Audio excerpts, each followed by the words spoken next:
Hello everyone, कैसे हैं बेटा आप सभी। और आज हम पढ़ने जा रहे हैं बेटा 12th क्लास की हिस्ट्री की जो बुक नंबर 2 है, उसका चैप्टर नंबर 6 भक्ति, सूफी व परंपराएं।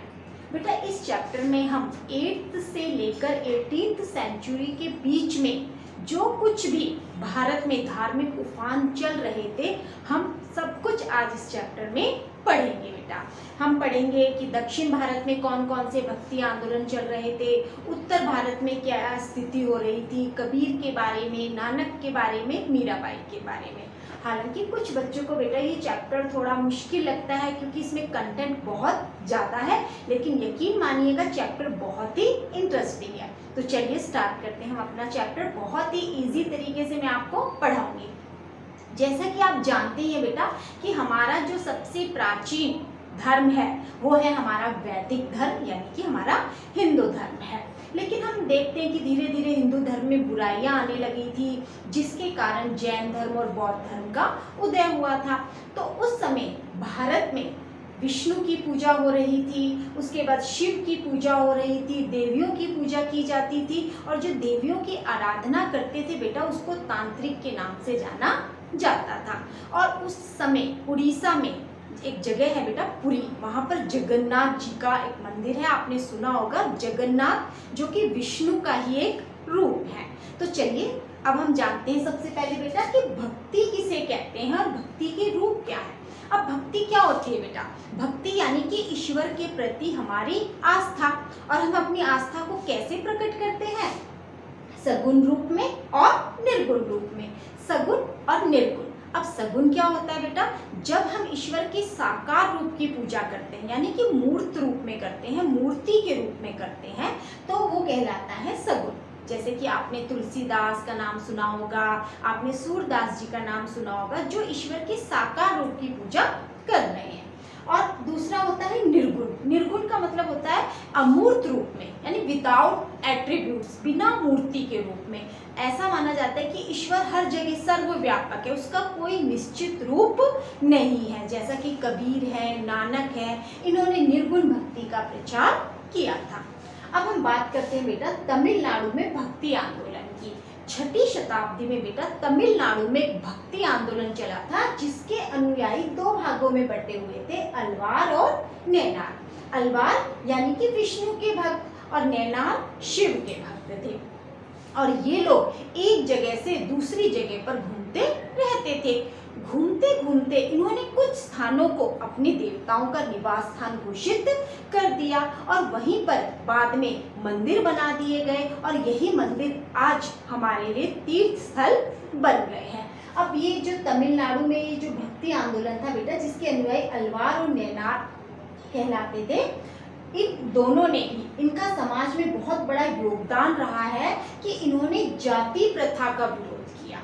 दूसरी बात, इन्होंने ब्राह्मणों के वर्चस्व का भी विरोध किया। और हमें ये बात सत्य भी प्रतीत होती है, क्योंकि अलवार और नैनार में जो लोग शामिल हुए थे बेटा, उन्हें शूद्र माना जाता था। और क्योंकि यहाँ पर जाति प्रथा के लिए कोई भी स्थान नहीं था, इसलिए जिन लोगों के साथ भी छुआछूत या भेदभाव वाली स्थिति पैदा होती थी, वो लोग जाकर अलवार और नैनार में शामिल हो जाते थे। और ये लोग तमिल भाषा में अपने इष्ट के देवता के भजन गाया करते थे। अब हम बात करते हैं बेटा कि अलवारों के द्वारा जो एक ग्रंथ लिखा गया है, उसका नाम है नलीरा दिव्य प्रबंधम। ये जो ग्रंथ है ये बहुत ही महत्वपूर्ण माना जाता है। जैसे उत्तर भारत में हमारे जो वेद हैं वो हमारे लिए बड़े ही पूजनीय हैं, ऐसे ही ये जो बुक है नलीरा दिव्य प्रबंधम, इसको भी तमिल भाषा का वेद माना जाता है। अब हम बात करते हैं कि बेटा वहां पर जो स्त्री भक्त थी, 2 प्रमुख स्त्री भक्त थी, जिसका नाम था अंडाल और दूसरी का नाम था करिकाल अमियार। अब अंडाल कौन थी? अंडाल अलवार थी, यानी कि वो विष्णु की पूजा करती थी। अंडाल स्वयं को विष्णु की प्रेमिका मानकर अपनी प्रेम भावनाओं को छंदों में व्यक्त करती थी। जैसे आपने सुना होगा, देखा होगा कि जो मीराबाई थी वो कृष्ण को ही अपना एकमात्र पति स्वीकार करती थी, और वह भी अपनी प्रेम भावना को छंद किस तरह से कविताओं के माध्यम से प्रस्तुत करती बनी थी। और दूसरी थी करिकाल अम्याल, जो कि शिव भक्त थी और इसने शिव की प्राप्ति हेतु घोर तपस्या का मार्ग अपनाया था। और ये जो दोनों स्त्री थी बेटा, इन्होंने अपने सामाजिक कर्तव्यों का परित्याग कर दिया था। इन्होंने कोई शादी ब्याह के बंधन को स्वीकार नहीं किया था और ना ही वो किसी सामाजिक संघ की या समुदाय की सदस्य बनी थी। और इनकी रचनाओं में हम देखते हैं कि इन्होंने पितृसत्तात्मक जो वंश था उसको चुनौती देते हुए इन्होंने अपनी रचनाओं में इस तरह की कविताएं, पद वगैरह लिखे थे। अब हम यहाँ से आते हैं बेटा कर्नाटक में, यानी कि 12वीं शताब्दी में कर्नाटक में भी एक भक्ति आंदोलन शुरू हुआ था बासवन्ना के नेतृत्व में, जिसके अनुयायी वीर शैव और लिंगायत कहलाते थे। वीर शैव यानी शिव के वीर और लिंगायत जो लिंग को धारण करते थे। आज भी कर्नाटक समुदाय में इन लोगों का विशेष महत्व माना जाता है। ये लोग जो लिंगायत होते हैं उसमें जो पुरुष होते हैं वो अपने वाम स्कंद पर, अपने यानी लेफ्ट हैंड के शोल्डर पर बेटा ये चांदी के एक पिटारे में छोटा सा लघु लिंग धारण करते हैं और उसको यहाँ पर बांधते हैं, जिससे इनकी पहचान हो जाती है।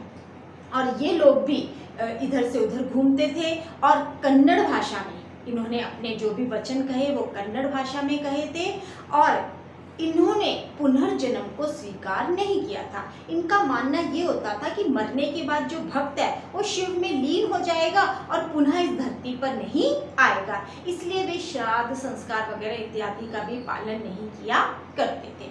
अब सबसे बड़ी बात ये थी कि बेटा ब्राह्मणों ने जिन पद्धतियों को, जिन सामाजिक नियमों को अस्वीकार कर रखा था, जैसे कि विधवा पुनर्विवाह, जैसे विडो री मैरिज या फिर वयस्क विवाह, यानी कि जो अडल्ट पोस्ट पॉवर्टी मैरिज होती है, कि उनको ब्राह्मण स्वीकार नहीं करते थे कि विधवा दोबारा शादी नहीं कर सकती है और वयस्क एक जो है एक उम्र बीत जाने के बाद जो पुरुष है वो विवाह नहीं कर सकता। लेकिन इन्होंने उन दोनों मान्यताओं को स्वीकार किया था।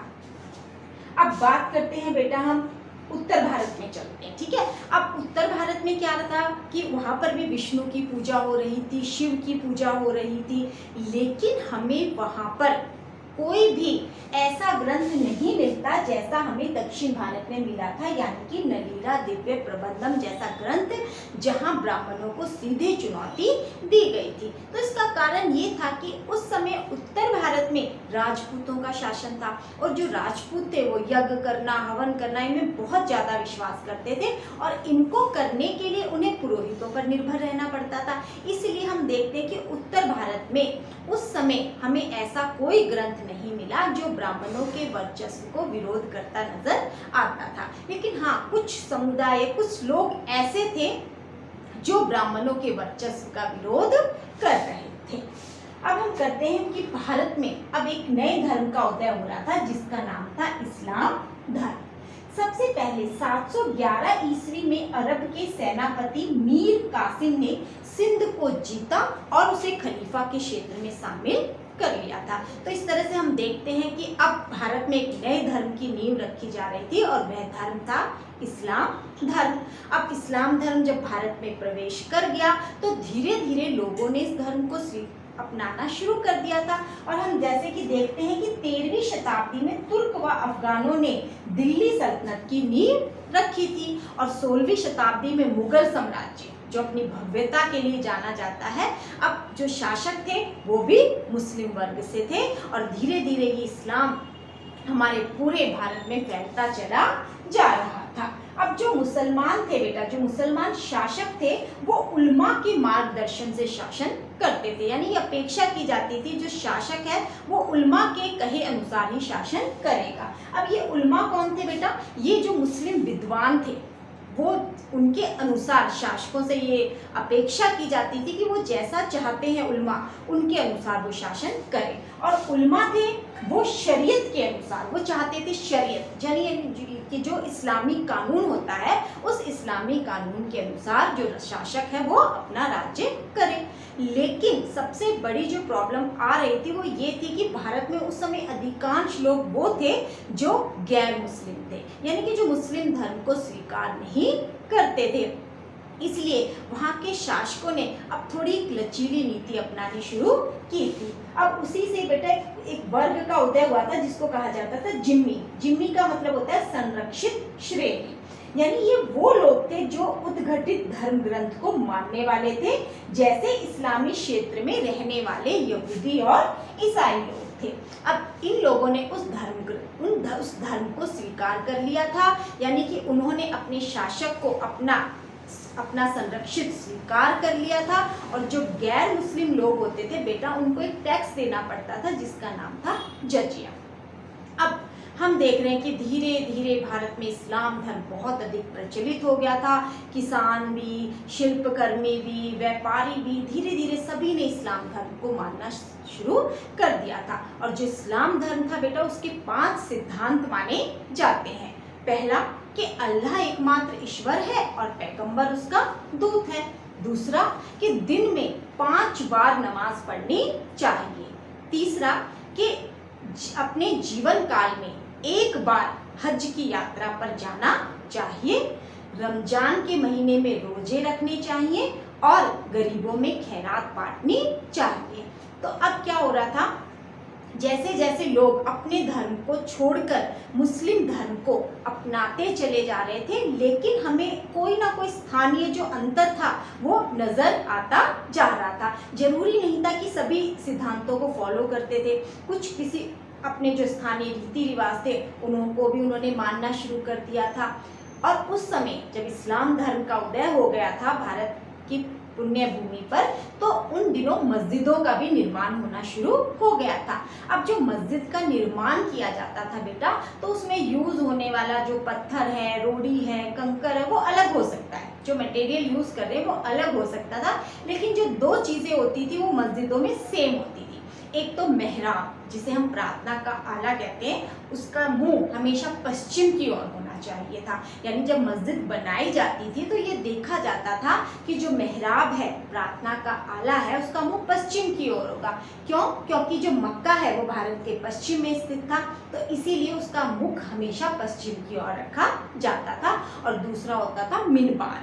तो ये मस्जिदों में 2 चीजें होती थी जो हम देखते थे कि सभी मस्जिदों में सेम बनाई जाती थी। और अब हम देखेंगे बेटा कि जब इस्लाम धर्म भारत में पूरी तरह से फैल गया था, अधिकांश लोगों ने इसको अपनाना शुरू कर दिया था, तो उसी इस्लाम धर्म से सूफीवाद का भी उदय हुआ था। तो इसके जो आगे का चैप्टर है बेटा, वो हम अपनी नेक्स्ट वीडियो में देखेंगे। उम्मीद करती हूँ कि आज मैंने आपको जो कुछ भी पढ़ाया है वो आपने अच्छी तरह से समझा होगा। धन्यवाद।